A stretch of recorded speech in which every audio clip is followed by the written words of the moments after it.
Ingenieros, jóvenes, compañeros de aquí del Antonio Narro y demás personas que están asistiendo al curso el día de hoy. Vamos a esperar unos 2 minutitos más para ver si se conectan más compañeros. Si no es así, pues ya iniciamos con las sesiones del día de hoy.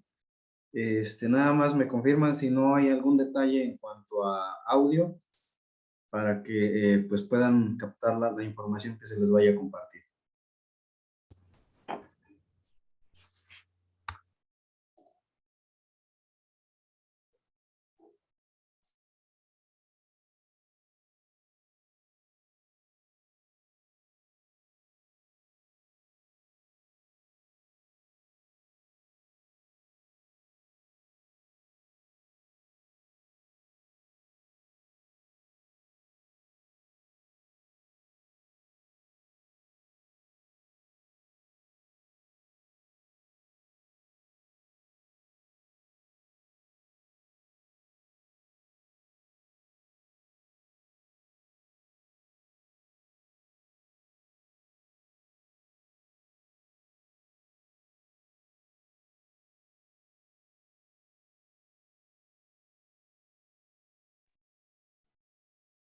Ok, ahorita tenía apagado el micrófono Mejía.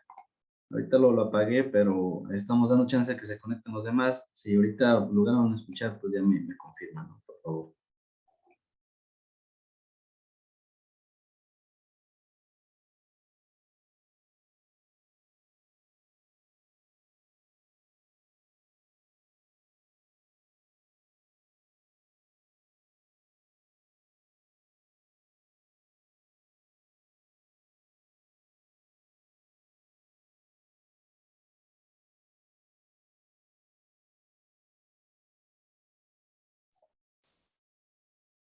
Muy bien, vamos a iniciar ya las personas que vayan agregándose al, a la sesión, pues vamos a irlas ahí agregando en cuanto tengan acceso. Pues agradecerles, ¿no? Y saludarlos cordialmente desde Saltillo, Coahuila, a todas las personas que están en este momento, pues, ingresando a la sesión. Quiero hacer un repaso muy rápido de lo que vimos la sesión pasada, porque tenemos que retomar, ¿no? De alguna manera los puntos que ya hemos abordado, para reafirmar y aparte para pues, seguir el orden secuencial, ¿no? de este curso. En la clase o en la sesión pasada estuvimos hablando acerca de algunos conceptos básicos de nutrición. Hablábamos de cómo van a existir un conjunto de elementos que van a funcionar o van a participar en actividades esenciales de la planta. Estos elementos precisamente se les llama elementos esenciales y son en un conjunto de 17 elementos que están presentes obviamente registrados en la tabla periódica. Estos elementos los podemos agrupar como macronutrientes o como micronutrientes en función, uno, de la cantidad de elementos que necesita nuestra planta y otro de, pues realmente cuánto, o las funciones que realice este elemento en la planta, ¿no? Entonces, estos elementos van a estar presentes en el medio ambiente en el que nosotros tengamos la planta y, pues, el mismo cultivo los va a absorber de diferentes formas, ya sea por medio del agua, el suelo o en algunos casos el aire. Va a depender del cultivo o de las condiciones en que tengamos el cultivo. Por ejemplo, si tenemos un cultivo en un sistema hidropónico, prácticamente la mayoría de los nutrientes o los toma del aire, como el carbono, en forma de dióxido de carbono, o del agua, que es donde vamos a tener todos los conjuntos que la planta también requiere para su formación, ¿no? También hay criterios de esencialidad, lo vimos la clase pasada, es que este elemento no puede ser sustituido por otro, además va a tener una función o una participación específica, ya sea como tejido o como formador estructural de algún metabolito, pues tiene una función muy específica y por lo tanto no puede ser sustituido por otro elemento similar. Por otro lado, también estos elementos esenciales, pues la planta va a presentar una deficiencia específica cuando en la nutrición que estemos manejando este elemento no esté presente. ¿Ok? En la célula van a haber diferentes canales que van a permitir la entrada y salida de estos elementos para formar compuestos o para formar tejidos. Y obviamente, pues aquí se observa en esta gráfica cómo la mayoría de los elementos aquí presentes participan activamente y son transportados por canales, en diferentes canales dentro de lo que es la célula. Cada uno de estos elementos va a tener diferentes funciones y ustedes van a tener acceso a estas diapositivas para volver a leer ahí las funciones de cada uno de los elementos. Y obviamente en la ausencia de uno de estos elementos van a presentarse ciertas deficiencias y estas deficiencias van a generar cierta sintomatología en el cultivo o en la planta que estemos manejando. Y en esta gráfica lo explicamos muy bien. ¿Ok? También van a haber interacciones entre los nutrientes, antagonismos y sinergismos, es decir, el exceso, más adelante cuando veamos la parte de balances, cuando nosotros rompamos el balance entre pues los elementos que participan en la nutrición, se va a generar un antagonismo cuando un elemento específico esté incrementado y por lo tanto va a limitar la absorción de otros elementos. Y aquí podemos ver algunas relaciones de antagonismo y algunas relaciones de sinergismo. ¿Ok? Lo comentábamos anteriormente, aquí podemos observar cómo la mayoría de los nutrientes que participan en la nutrición del cultivo, pues van a poder ser clasificados de diferente manera. Nutrientes primarios y nutrientes secundarios, si hablamos de macronutrientes y los micronutrientes, ¿no? Por otro lado. Voy a quitar tantito la diapositiva, quiero ver si hay alguna persona que no ha ingresado para poder agregarlo a la sesión. Me parece que todos estamos bien. Me llegó una solicitud, pero como que se volvió a salir. Ok, listo, aquí está. Plutarco.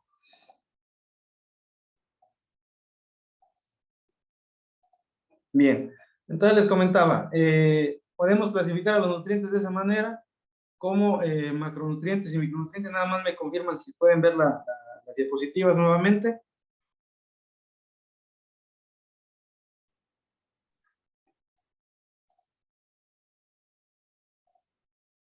Sí se ve, Doc. Ok. Bien, igual en la sesión anterior, pues vimos cuáles son las formas absorbibles de los elementos, lo que comentaba anteriormente. Cada uno de estos elementos que participan en la nutrición van a poder ser absorbidos por la planta, ya sea del aire, del agua o del suelo, dependiendo de la forma en que la planta lo absorba, ¿no? Entonces, hablábamos de que también dentro del conjunto de elementos podemos clasificarlos de otra manera, dependiendo de las cargas que estos presenten. Y estas cargas generalmente van a estar dadas de acuerdo a la forma absorbible que el elemento tenga. Podemos clasificarlo de dos formas de acuerdo a sus cargas. Cationes, por ejemplo, que son los que van a presentar cargas positivas, y aniones, cargas negativas, ¿no?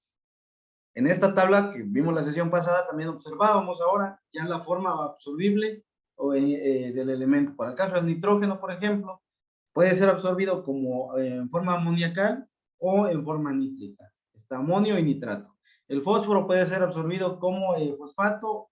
Vimos más adelante una gráfica donde observábamos cómo el fósforo en función del pH puede cambiar la forma en que puede ser absorbido o la forma en que está disponible para la planta. Potasio se absorbe como potasio iónico con una carga positiva, calcio como calcio iónico, magnesio como magnesio iónico y azufre como sulfatos. Entonces, esa es la manera en que la planta los va a absorber. No lo va a absorber como nitrógeno elemental, así como está aquí en la primera columna, ni como fósforo elemental. Para el calcio, para el potasio, calcio y magnesio, sí los absorbe, pero en formas iónicas con esas cargas determinadas. ¿Okay? Entonces, en el caso del pH también va a jugar un factor muy importante para las formas de absorción y cómo nuestro suelo puede retener diferentes iones. En esta gráfica observamos que pHs menores o pH cercanos a 2 va a retener mayormente aniones, es decir, elementos con carga negativa. Por el contrario, pHs alcalinos van a retener mayormente cationes y sobre todo cationes base, como calcio, potasio y magnesio. En el caso de los microelementos también tienen formas iónicas o formas absorbibles. Sin embargo, aquí en este caso, pues se maneja así, aunque realmente el aporte que vamos a manejar van a ser en sales fertilizantes con contenido de microelementos, lo vamos a ver más adelante. Y aquí está lo que son pesos atómicos y pesos moleculares de las formas absorbibles y el peso equivalente de cada una de las formas absorbibles. Esto nos va a servir más adelante ahorita que entremos a la parte de cálculos. Sin embargo, esta tablita, la que está aquí en su lado izquierdo, es muy importante esto de acá, es muy importante que ustedes lo tengan disponible porque nos va a ayudar a hacer los cálculos debido a que aquí tenemos los pesos atómicos de todos los elementos minerales que participan al menos en la formación de sales fertilizantes. ¿Ok? Esto es lo que les comentaba, en el caso del fósforo o el fosfato, dependiendo del pH, va a cambiar su disponibilidad. Hablábamos que puede ser absorbido como fosfato de hidrógeno o hidrógeno fosfato o simplemente fosfato. ¿Sí?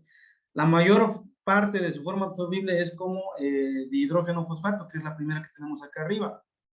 En pHs de 5.5 en la solución nutritiva, el fósforo se va a encontrar en su mayoría, en un 98%, como dihidrógeno fosfato, así como está acá. Con pHs alcalinos, cambia su forma y un 50% va a estar como dihidrógeno fosfato y un 50% como hidrógeno fosfato. Entonces va a cambiar en función del pH que estemos manejando en solución nutritiva.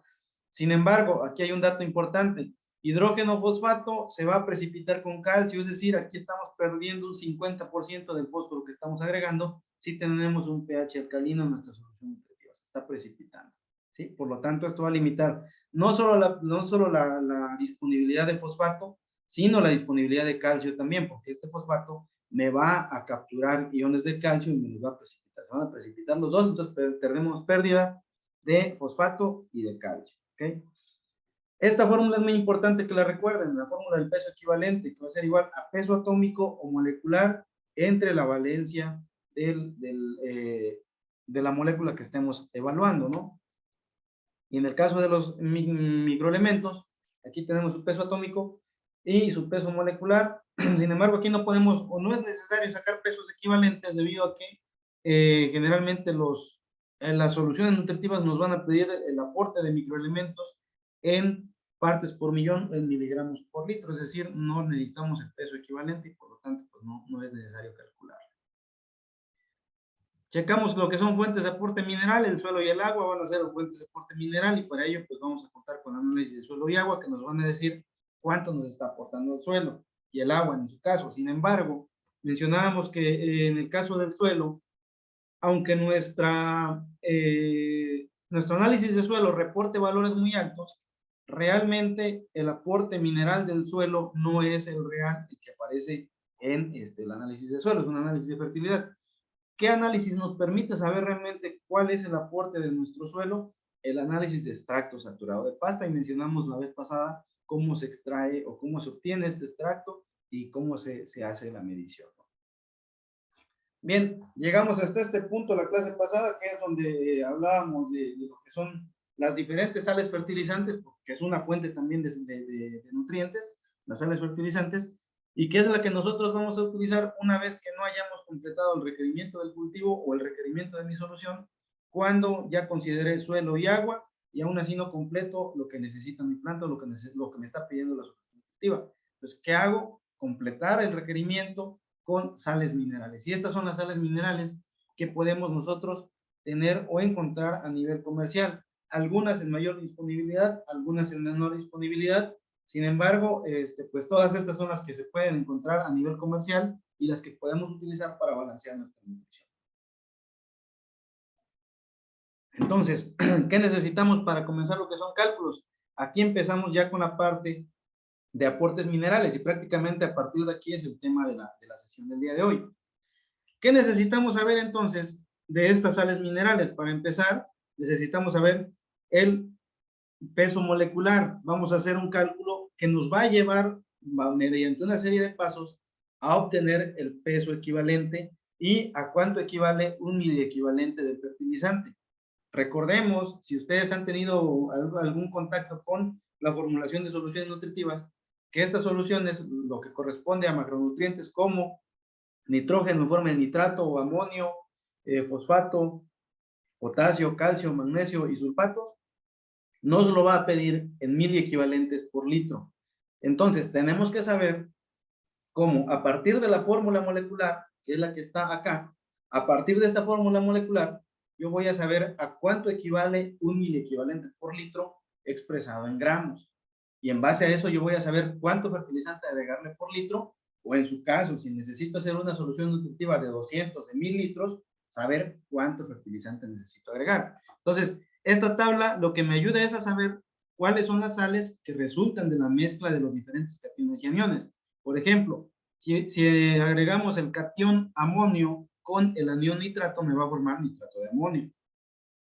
Si agregamos el cation potasio con el anión nitrato, me va a formar nitrato de potasio. Entonces, todas estas sales tienen ya su estructura molecular. Para el caso, por ejemplo, del nitrato de calcio, esta es su fórmula molecular. Son un ion de calcio, 2 iones de nitrato, más 4 moléculas de agua. ¿Por qué pone aquí 2 iones de nitrato? Recordemos que calcio tiene una valencia de +2 y nitrato tiene una valencia de -1. Entonces, lo que se trata al formar una sal fertilizante o una sal normal, lo que buscamos es un balance de cargas. Y por lo tanto, aquí, al agregar 2 cargas negativas más 2 cargas positivas del calcio, tenemos prácticamente la molécula balanceada en relación a cargas. Esa es la manera en que se forman estas sales. Y ahora lo que sigue en este paso ya es calcular cuánto fertilizante tengo yo que pesar en gramos para agregar un miliequivalente. Y es lo que vamos a ver. Para eso necesitamos calcular lo que es peso molecular del amonio, del potasio, del calcio, del magnesio, del sodio, del nitrato, del fosfato, del sulfato y del cloro. ¿Cómo se calcula? Por ejemplo, para el caso de lo que es el amonio, se calcula sumando los elementos que participan en la formación de este catión. ¿Cómo se forma? Bien, tenemos nitrógeno, que es 14.0067, entonces sumaríamos 14.0067 más 4 veces lo que vale o lo que pesa el peso atómico del hidrógeno, que es 1.008. De esa manera obtendríamos 18.0387. Para potasio, por ejemplo, el peso atómico es de 39.09. Entonces, ese es el peso molecular. No cambia porque no tenemos ningún otro elemento agregado. Para el caso del nitrato, por ejemplo, es nitrógeno, que es 14.0067, más 3 veces el oxígeno, que es 15.999, y nos daría un total de 62.0037. Para el caso del fosfato, serían 2 hidrógenos, o el peso atómico 2 veces del hidrógeno, más el peso del fósforo, que está por acá, más 4 veces el peso del oxígeno, y de esa manera obtendríamos el peso molecular. Aquí lo tenemos por separado. Ahora, ¿qué sucede cuando ya los combinamos? Aquí tendríamos que hacer la suma, tanto del nitrato, del amonio, perdón, como del nitrato, y nos tendría que dar aproximadamente estos datos. Estos obviamente están la mayoría en datos enteros. Sin embargo, si ustedes hacen los cálculos exactos con los pesos atómicos, a lo mejor les dé un resultado un poco variable, pero no está tan alejado de este valor, ¿ok?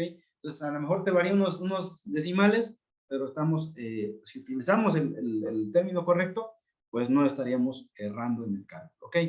¿De dónde obtenemos, por ejemplo, para el nitrato de calcio 236.1? Vamos a regresarnos a la diapositiva, acá en esta, y observamos qué tenemos que sumar. Tenemos que sumar 40 de lo que es calcio, más 14 de lo que es nitrógeno, perdón, 2 veces nitrógeno, sería 14, 28, más 3 por 2, aquí sería 6, 3 por 2, 6 oxígenos, pero aquí tenemos otros 4 oxígenos, 4 por 1, 4, serían en total 10 oxígenos. Entonces, este cálculo, obviamente, ustedes lo pueden hacer de forma más detallada ya en libreta y ustedes detallarlo. ¿Cómo se hace? Pues de esa manera. ¿Okay? Primero, el peso atómico del calcio. Checamos cuántos nitrógenos tengo. Aquí tengo 1, pero como este nitrógeno o esta molécula de nitrato está encerrada y tiene un 2 aquí afuera, tengo que multiplicar este nitrógeno, que es 1 por 2. Por lo tanto, sería 14 por 2. ¿Ok? Más 3 por 2, 6 oxígenos, pero aquí en la molécula de agua también tengo 4 oxígenos, por lo tanto tendrían que ser 10 oxígenos en total. ¿Qué me falta sumar? El hidrógeno. ¿Cuántos hidrógenos son? 4 por 2 serían 8 hidrógenos, 8 por 1.008, ¿ok? Y de esa manera yo obtendría este valor, 236.1. Si no nos dio 236.1, estamos sumando mal. Prácticamente aquí ya se los estoy dando, o sea, ya tenemos aquí los valores para no detenernos tanto tiempo en hacer los cálculos. Ya tenemos los valores calculados, pero necesitamos saber, obviamente, de dónde se obtuvo. Por ejemplo, para el caso del nitrato de potasio, ¿cómo se obtiene? Pues sumo 39.009 del potasio más 14 del nitrógeno más 3 veces 15.999 o 3 veces 16 del oxígeno y me tiene que dar 101.1. ¿Okay? Entonces, de esa manera vamos a ir obteniendo todos estos valores. Yo ya se los calculé, ya están aquí disponibles. Entonces, no vamos a detenernos tanto en eso. Esto es el peso molecular. Si recordamos la fórmula que tenemos por acá, bueno, más adelante vamos a ver aquí en esta gráfica. Ok, aquí está. Si recordamos la fórmula, peso equivalente me dice que es igual a peso molecular entre la valencia mayor. Ok, aquí tenemos pesos moleculares. Por ejemplo, si se dan cuenta en el calcio, el nitrato de calcio, tenemos un peso molecular de 236.1. ¿Alguien tiene el micrófono prendido? Para que, o si tiene alguna pregunta, que lo haga.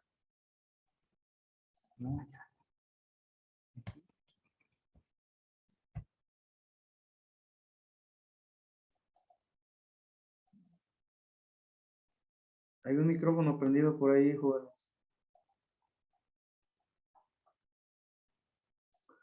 Ok. Entonces, ya tenemos aquí el peso molecular. ¿Cómo vamos a calcular el peso equivalente? Si el nitrato de calcio es 236, nos tenemos que ir a donde ya tenemos calculado. Es esto, ok. ¿Cómo obtengo yo el peso molecular? Voy a obtenerlo, el peso molecular ya lo tengo. ¿Cómo obtengo el peso equivalente? Perdón. El peso equivalente lo vamos a obtener del valor que obtuvimos en la tabla anterior entre la valencia mayor. Pero ¿cómo sé cuál es la valencia mayor? ¿Ok? Aquí tenemos en este ejemplo, ¿cómo se calcula? Voy a subir esto para acá. ¿Cómo se calcula el peso molecular de lo que es nitrato de calcio? El nitrato de calcio nos dio un peso molecular de 236.1, ya lo tenemos en la tabla anterior. La valencia es de más 2. ¿Por qué más 2? Si nosotros nos vamos a esta tabla, podemos observar, por ejemplo, cuáles son los elementos que participan, cuál es el catión y cuál es el anión que participa en la formación del nitrato de calcio. Y los que participan son calcio y nitrato. El calcio tiene una valencia de más 2, el nitrato tiene una valencia de menos 1. Entonces, ¿cuál es mayor o cuál es el mayor valor absoluto de estos dos? Pues el 2. Entonces lo dividimos entre 2 y me da un total de 118.1 gramos, que es lo que tenemos acá. ¿Ok? En este caso ya lo calculamos. Sucede lo mismo en el caso del nitrato de potasio, el peso molecular es de 101.1. Lo tenemos que dividir entre la valencia mayor. Sin embargo, si nos damos cuenta cuáles son los elementos que participan en la formación de nitrato de potasio, es potasio más 1 y nitrato menos 1. Cualquiera de los dos valores me va a dar lo mismo, entonces pongo entre 1 y me va a dar lo mismo, 101.1. ¿Ok?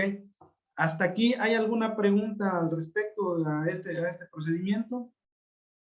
Si hay alguna pregunta, con toda confianza, esa es la oportunidad que tenemos, el hecho de tener el curso así en vivo, pues que podemos preguntar a la hora que nos surja alguna duda.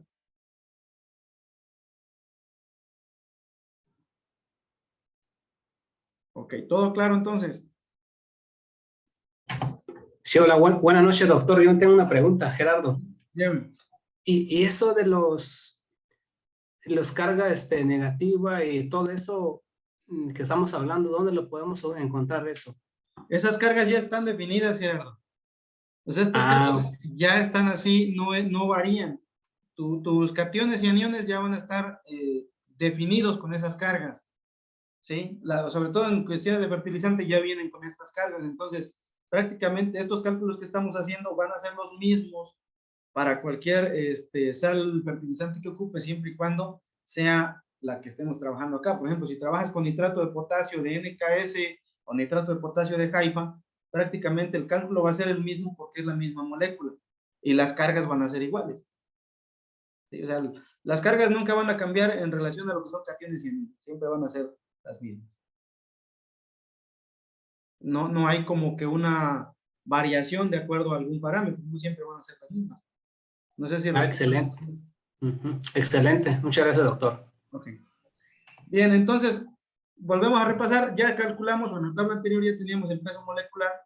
Ahora nos interesa saber cuál es el peso equivalente. ¿Ok? ¿Cómo calculamos el peso equivalente? Aquí les pongo la fórmula, es peso molecular entre valencia mayor, ¿ok? Entonces, peso molecular del calcio, que era 236, lo tenemos en la tabla anterior, nos vamos a hacer en la tabla anterior, yo creo que ya lo tienen ahí, aquí está, 236, está de este lado. Para calcular el peso equivalente sería peso molecular entre la valencia mayor. ¿Cuáles participan en la formación de nitrato de calcio? Calcio y nitratos. El calcio tiene una valencia de +2, el nitrato tiene una carga de -1, entonces utilizamos la de +2 y nos da 118.1. Ese es el peso equivalente. Sin embargo, mi solución nutritiva me va a pedir el requerimiento en miliequivalentes por litro, ¿sí? ¿Y cómo sé a cuánto equivale un miliequivalente? Si ya estamos en este punto es muy fácil. Es nada más dividir esto, cada valor de estos, entre 1000. Y con eso tenemos a cuánto equivale un miliequivalente por litro expresado en gramos, ¿ok? Entonces, por ejemplo, volviendo al ejemplo de nitrato de calcio, si dividimos esto entre 1000, me va a decir que un miliequivalente de nitrato de calcio es 0.1181 gramos. ¿Sí? Eso es lo que tengo que agregar por litro de agua cuando yo necesito agregar un miliequivalente. ¿Sí? Si mi solución me dice necesitamos 10 miliequivalentes de nitrato de calcio, entonces esto lo tengo que multiplicar por 10 y lo que me dé es lo que tengo que agregar por litro de agua. Prácticamente aquí tenemos ya los valores de los miliequivalentes por litro. Sin embargo, y obviamente en términos ya prácticos y técnicos, cuando trabajamos en agrícolas grandes, no te van jamás te van a decir, prepara un litro de solución, ¿no? O sea, ahí se manejan diferentes concentraciones, diferentes cantidades de solución nutritiva y por lo tanto, pues se va a utilizar volúmenes más grandes y por lo tanto estos valores se van a multiplicar, lo vamos a ver más adelante. Sin embargo, esto es lo que necesitamos saber. El valor que tenemos ahorita en esta tabla es pues relacionado con el valor que vamos a ocupar por litro de solución nutritiva. Es decir, si queremos preparar una solución nutritiva que va a contener 9 miliequivalentes de nitrato de potasio, tenemos que multiplicar 0.1011 por 9 y eso es lo que tenemos que agregar por litro de agua. Suponiendo que nuestra agua y nuestro suelo no esté aportando nada, ¿no? Entonces, de esa manera se calculan los valores. Ya tenemos aquí la tabla con todos los valores, prácticamente esto pues, puede ser una tabla de consulta para nosotros y de ahí nos iríamos directamente a calcular, ¿no? Entonces, ya tenemos eso, vamos a entrar en una parte que son consideraciones generales para preparar soluciones nutritivas. Prácticamente lo que hemos hecho ahorita es que se llevó a cabo ya lo que es el cálculo de lo que es peso molecular, peso equivalente y miliequivalentes por litro expresado en gramos, y a partir de ahí ya tenemos o podemos comenzar a jugar con estos valores para preparar nuestra solución nutritiva. Sin embargo, hay que considerar algunos puntos. ¿Cuáles son los puntos que tenemos que considerar en la preparación de una solución nutritiva? Hay que considerar la relación entre iones, conductividad eléctrica y pH. ¿Ok? La relación entre iones es decir, la cantidad de iones que pueden o que deben existir en relación a cationes y en relación a aniones. Por ejemplo, en esta gráfica podemos ver y nos dice, para el caso de potasio, podemos tener potasio desde un 24 a 45% del total que nosotros tengamos. Si tenemos, por ejemplo, 22 miliequivalentes de cationes, ese va a ser el 100%. De ese 100% podemos tener del 24 al 45% representado por potasio, del 35 al 55% por calcio, 17 al 23% de magnesio y de 0 a 15% por sodio, ¿ok? Para el caso de aniones, si tenemos, por ejemplo, en nuestra solución 22 miliequivalentes de aniones, del 35 al 65% deben ser nitratos, del 3 al 12% fosfatos, 25 al 45% sulfatos y 0 a 20% cloro. Esos son los parámetros que debe tener nuestra solución nutritiva. Sin embargo, también aquí hay otras relaciones. Calcio y magnesio deben estar en una relación de 1.4 a 1.6. ¿Cómo obtengo? Voy a dividir mis equivalentes de calcio entre mis equivalentes de magnesio y me tiene que dar más o menos este valor significa que estoy manejando una buena relación entre mis cationes. Potasio, y sobre la cantidad de calcio más magnesio debe ser de 0.5 a 1, es decir, si yo divido mis equivalentes que tengo en mi solución de potasio entre la suma de calcio más magnesio, me debe dar 0.5 a 1. Si está en ese rango, significa que mi relación entre mis cationes está bien. Sulfato sobre nitrato también presenta una relación interesante, debe ser próximo a 0.3, es decir, si yo divido la cantidad de sulfatos, por ejemplo, que tenga 3.000 equivalentes, y lo divido entre 12.000 equivalentes de nitrato, me debe dar un valor aproximado de 0.3, significa que mi relación entre aniones está bien, ¿no? O sea, estamos manteniendo el balance entre estos iones. ¿Por qué se busca este balance? Porque realmente lo que busca una solución nutritiva, uno, es mantener el equilibrio, o se busca, o se basa en el principio de equilibrio entre cationes y aniones, es decir, un principio de equilibrio de cargas, pero también entre los mismos cationes y entre los mismos aniones deben haber ciertas relaciones que permitan la absorción del cultivo de estos iones.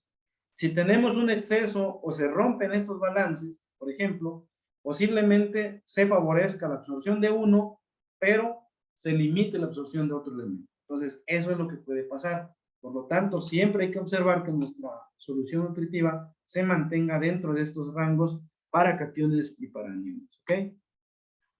Entramos a la parte de lo que es conductividad eléctrica, y aquí está un parámetro muy importante. Aquí están algunos parámetros de conductividad eléctrica que nuestro cultivo puede soportar. Por ejemplo, si nos vamos al caso de lo que es pimiento, la conductividad eléctrica de 1.5 es suficiente para obtener un potencial de rendimiento del 100% en el cultivo de pimiento. Si nuestra conductividad eléctrica se sube a 2.2, el potencial de rendimiento baja al 90%. Si nuestra conductividad eléctrica se sube a 3.3, el potencial de rendimiento se baja al 75%. Y por lo tanto, si nuestra conductividad eléctrica la manejamos en 5.1, que de hecho ya son valores muy altos, el potencial de rendimiento es del 50%. Entonces hay que considerar la conductividad eléctrica también, porque de esta manera vamos a poder obtener lo que son potenciales de rendimiento esperados, ya sea por el fenotipo, si estamos manejando un fenotipo de alto rendimiento, pero va a depender también del manejo nutricional. Si nosotros le damos malas condiciones de conductividad eléctrica, aunque nuestro genotipo presente buen potencial de rendimiento, pues no vamos a obtenerlo debido a que no se cuenta con esos parámetros o esas óptimas condiciones, ¿ok? En el caso del pH también sucede lo mismo. Aquí hablamos de pH en relación a lo que son hierro quelatado, y observamos cómo los diferentes quelatos que participan en lo que es el quelatado del ion de hierro, pues van a estar o van a tener mayor efecto a diferentes pH, ¿no? Se observa que de 4 a 7 son los pHs en los que la mayoría del hierro quelatado está disponible, tanto para EDTA, EDHA, DTPA, HDTA y citrato, ¿ok? Sin embargo, en citrato realmente es muy poquito el valor, o es muy poquito el poder de quelatamiento si hablamos de pHs ácidos, ¿ok? Entonces, esa es la otra manera. Por otro lado, la planta por sí sola tiene la posibilidad de modificar el pH radicular dependiendo de la fertilización que nosotros les estemos dando. Si aplicamos amonio, por ejemplo, la planta va a tener que liberar iones de hidrógeno y esto va a acidificar el pH de la zona radicular. Si aplicamos nitratos, por el contrario, la planta va a liberar hidroxilos o iones base y esto va a alcalinizar la zona radicular. Entonces, eso también la planta fisiológicamente lo puede hacer, sin embargo, lo ideal es que nosotros le aportemos ese medio a la planta para que no gaste tanta energía para tener que actualizar o modificar el pH de su sistema radicular, ¿ok? Ahora, en esta gráfica también podemos observar cómo en rangos de 5.5 a 6.5, la mayoría de los elementos están disponibles para absorción del cultivo. Entonces, nuestra solución nutritiva tiene que manejarse precisamente en estos rangos, ¿ok? A partir de pH de 7.5 ya tenemos algunas pérdidas como de hierro, en el caso del fósforo comienza también a deshacerse pérdida, muchos micronutrientes ya no están disponibles en estos pHs, pero en el pH de 5.5 a 6.5 están perfectamente disponibles. Entonces, tenemos que considerar estos parámetros. Ya en las diapositivas anteriores hicimos o vimos cómo se va obteniendo lo que es peso molecular de la sal fertilizante, el peso equivalente y el peso en miliequivalentes. Y ahora tenemos que considerar esto para comenzar ya a hacer cálculos relacionados con lo que es soluciones nutritivas. Entonces, vamos a terminar esta sesión y nos volvemos a conectar a las 8 en punto. Tenemos unos 5 minutos para poder conectarnos a las 8 en punto e iniciar con la nueva sesión. Si hay alguna pregunta respecto a esto, igual y pueden comentar.